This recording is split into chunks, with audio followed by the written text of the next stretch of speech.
January 3. The flood covers the earth. When everything was ready, the Lord said to Noah, "Go into the boat with all your family, for among all the people of the earth I can see that you alone are righteous.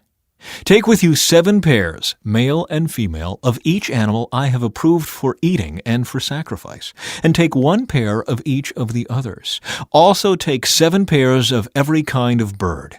There must be a male and a female in each pair to ensure that all life will survive on the earth after the flood. 7 days from now I will make the rains pour down on the earth, and it will rain for 40 days and 40 nights until I have wiped from the earth all the living things I have created." So Noah did everything as the Lord commanded him. Noah was 600 years old when the flood covered the earth. He went on board the boat to escape the flood, he and his wife, and his sons and their wives. With them were all the various kinds of animals, those approved for eating and for sacrifice, and those that were not, along with all the birds and the small animals that scurry along the ground. They entered the boat in pairs, male and female, just as God had commanded Noah. After 7 days the waters of the flood came and covered the earth. When Noah was 600 years old, on the 17th day of the 2nd month, all the underground waters erupted from the earth, and the rain fell in mighty torrents from the sky. The rain continued to fall for 40 days and 40 nights. That very day Noah had gone into the boat with his wife and his sons, Shem, Ham, and Japheth, and their wives. With them in the boat were pairs of every kind of animal, domestic and wild, large and small, along with birds of every kind. 2 by 2 they came into the boat, representing every living thing that breathes. A male and female of each kind entered, just as God had commanded Noah. Then the Lord closed the door behind them.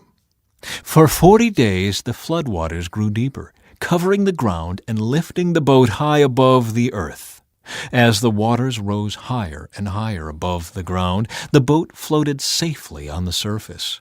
Finally, the water covered even the highest mountains on the earth, rising more than 22 feet above the highest peaks.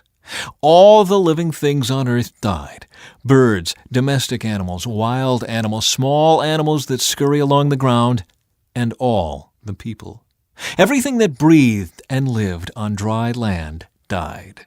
God wiped out every living thing on the earth: people, livestock, small animals that scurry along the ground, and the birds of the sky. All were destroyed. The only people who survived were Noah and those with him in the boat. And the floodwaters covered the earth for 150 days. The flood recedes. But God remembered Noah and all the wild animals and livestock with him in the boat. He sent a wind to blow across the earth, and the floodwaters began to recede. The underground waters stopped flowing, and the torrential rains from the sky were stopped. So the floodwaters gradually receded from the earth. After 150 days, exactly 5 months from the time the flood began, the boat came to rest on the mountains of Ararat. 2.5 months later, as the waters continued to go down, other mountain peaks became visible. After another 40 days, Noah opened the window he had made in the boat and released a raven. The bird flew back and forth until the floodwaters on the earth had dried up. He also released a dove to see if the water had receded and it could find dry ground. But the dove could find no place to land because the water still covered the ground. So it returned to the boat, and Noah held out his hand and drew the dove back inside. After waiting another 7 days, Noah released the dove again. This time the dove returned to him in the evening with a fresh olive leaf in its beak. Then Noah knew that the floodwaters were almost gone. He waited another 7 days and then released the dove again. This time it did not come back. Noah was now 601 years old. On the first day of the new year, 10.5 months after the flood began, the floodwaters had almost dried up from the earth. Noah lifted back the covering of the boat and saw that the surface of the ground was drying. 2 more months went by, and at last the earth was dry. Then God said to Noah, "Leave the boat, all of you, you and your wife and your sons and their wives. Release all the animals, the birds, the livestock, and the small animals that scurry along the ground, so they can be fruitful and multiply throughout the earth." So Noah, his wife, and his sons and their wives left the boat, and all of the large and small animals and birds came out of the boat, pair by pair. Then Noah built an altar to the Lord, and there he sacrificed as burnt offerings the animals and birds that had been approved for that purpose. And the Lord was pleased with the aroma of the sacrifice, and said to himself, "I will never again curse the ground because of the human race, even though everything they think or imagine is bent toward evil from childhood. I will never again destroy all living things. As long as the earth remains, there will be planting and harvest, cold and heat, summer and winter, day and night." God's covenant with Noah. Then God blessed Noah and his sons, and told them, "Be fruitful and multiply. Fill the earth, all the animals of the earth, all the birds of the sky, all the small animals that scurry along the ground, and all the fish in the sea will look on you with fear and terror. I have placed them in your power. I have given them to you for food, just as I have given you grain and vegetables. But you must never eat any meat that still has the lifeblood in it. And I will require the blood of anyone who takes another person's life. If a wild animal kills a person, it must die. And anyone who murders a fellow human must die. If anyone takes a human life, that person's life will also be taken by human hands. For God made human beings in His own image. Now be fruitful and multiply, and repopulate the earth." Then God told Noah and his sons, "I hereby confirm my covenant with you and your descendants, and with all the animals that were on the boat with you, the birds, the livestock, and all the wild animals, every living creature on earth. Yes, I am confirming my covenant with you. Never again will floodwaters kill all living creatures. Never again will a flood destroy the earth." Then God said, "I am giving you a sign of my covenant with you and with all living creatures for all generations to come. I have placed my rainbow in the clouds. It is the sign of my covenant with you and with all the earth. When I send clouds over the earth, the rainbow will appear in the clouds, and I will remember my covenant with you and with all living creatures. Never again will the floodwaters destroy all life. When I see the rainbow in the clouds, I will remember the eternal covenant between God and every living creature on earth." Then God said to Noah, "Yes, this rainbow is the sign of the covenant I am confirming with all the creatures on earth." Noah's sons. The sons of Noah who came out of the boat with their father were Shem, Ham, and Japheth. Ham is the father of Canaan. From these three sons of Noah came all the people who now populate the earth. After the flood, Noah began to cultivate the ground, and he planted a vineyard. One day he drank some wine he had made, and he became drunk and lay naked inside his tent. Ham, the father of Canaan, saw that his father was naked and went outside and told his brothers. Then Shem and Japheth took a robe, held it over their shoulders, and backed into the tent to cover their father. As they did this, they looked the other way so they would not see him naked. When Noah woke up from his stupor, he learned what Ham, his youngest son, had done. Then he cursed Canaan, the son of Ham. "May Canaan be cursed. May he be the lowest of servants to his relatives." Then Noah said, "May the Lord, the God of Shem, be blessed, and may Canaan be his servant. May God expand the territory of Japheth. May Japheth share the prosperity of Shem, and may Canaan be his servant." Noah lived another 350 years after the great flood. He lived 950 years, and then he died.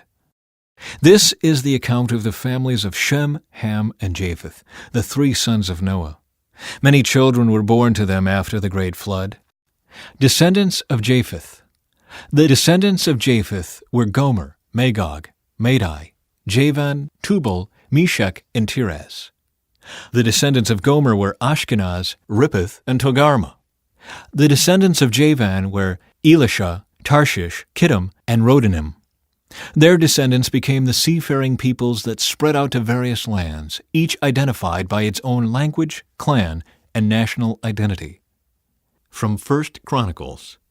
The descendants of Japheth were Gomer, Magog, Madai, Javan, Tubal, Meshech, and Tiras. The descendants of Gomer were Ashkenaz, Riphath, and Togarmah. The descendants of Javan were Elisha, Tarshish, Kittim, and Rodanim. Descendants of Ham. The descendants of Ham were Cush, Mizraim, Put, and Canaan. The descendants of Cush were Seba, Havilah, Sabta, Raimah, and Sabteka. The descendants of Raimah were Sheba and Dedan. Cush was also the ancestor of Nimrod, who was the first heroic warrior on earth. Since he was the greatest hunter in the world, his name became proverbial. People would say, "This man is like Nimrod, the greatest hunter in the world. He built his kingdom in the land of Babylonia, with the cities of Babylon, Erech, Akkad, and Calneh.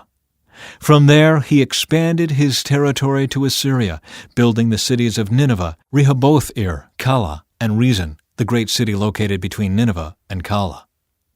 Mizraim was the ancestor of the Ludites, Anamites, Lehabites, Naphtuhites, Pathrusites, Casluhites, and the Caphtorites, from whom the Philistines came. Canaan's oldest son was Sidon, the ancestor of the Sidonians. Canaan was also the ancestor of the Hittites, Jebusites, Amorites, Girgashites, Hivites, Archites, Sinites, Arvadites, Zemarites, and Hamathites. The Canaanite clans eventually spread out, and the territory of Canaan extended from Sidon in the north to Gerar and Gaza in the south, and east as far as Sodom, Gomorrah, Admah, and Zeboim near Lasha. These were the descendants of Ham, identified by clan, language, territory, and national identity. From 1 Chronicles. The descendants of Ham were Cush, Mizraim, Put, and Canaan. The descendants of Cush were Seba, Havilah, Sabta, Raamah, and Sabteka. The descendants of Raamah were Sheba and Dedan.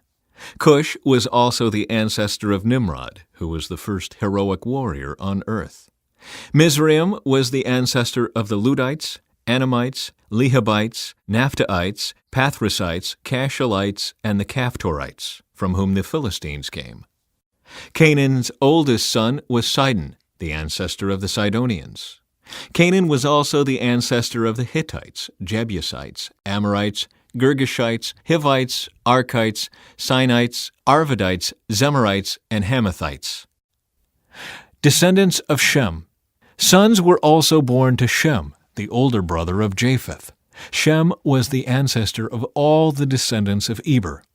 The descendants of Shem were Elam, Asher, Arphaxad, Lud, and Aram. The descendants of Aram were Uz, Hul, Gether, and Mash.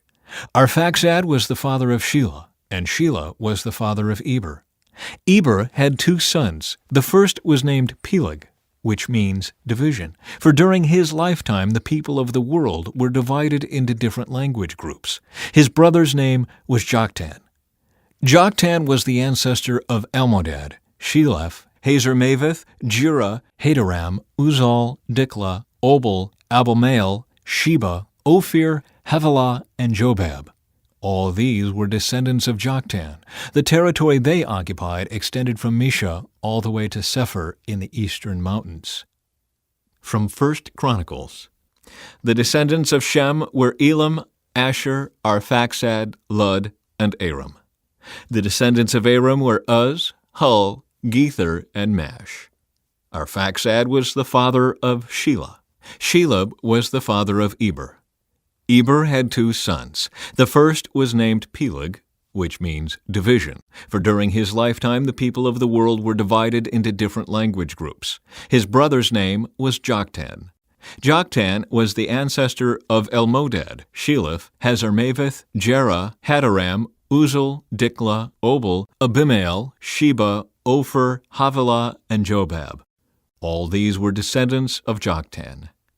From Genesis. These were the descendants of Shem, identified by clan, language, territory, and national identity. These are the clans that descended from Noah's sons, arranged by nation according to their lines of descent. All the nations of the earth descended from these clans after the great flood.